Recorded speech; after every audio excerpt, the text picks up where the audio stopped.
Je salue ce soir l'élection des candidats du Rassemblement de la droite et du centre. Ils incarnent, par leur unité et la confiance de nos concitoyens, la première force politique du pays.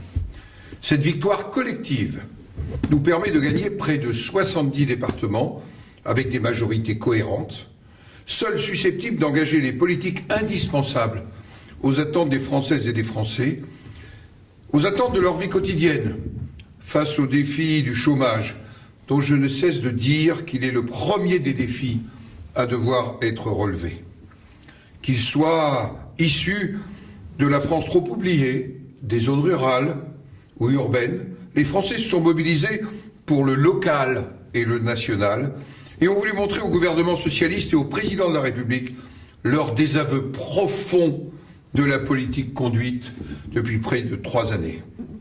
Après les élections municipales de mars 2014 et les sénatoriales de septembre, ces élections départementales représentent le 3e scrutin, au cours duquel les Français sanctionnent lourdement les socialistes et le gouvernement.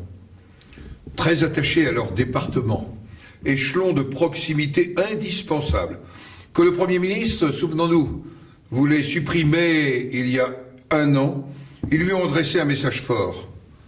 Votre politique n'est pas la bonne. Mais en plus, nous n'avons plus du tout confiance. Le président de la République doit entendre ce message, alors que le Premier ministre a annoncé ce soir la poursuite imperturbable de son cap. Les mesures annoncées, comme la loi Macron, qui viendra devant notre Assemblée dans les jours qui viennent, la loi santé, ne sont évidemment pas à la hauteur des enjeux et du message adressé par les Français. Une autre politique est indispensable. Elle est indispensable pour retrouver le chemin de la croissance, de l'emploi et de la confiance. Le Sénat en a indiqué l'orientation dès le vote du budget 2015. Le Sénat doit être écouté. Il doit être écouté sans délai.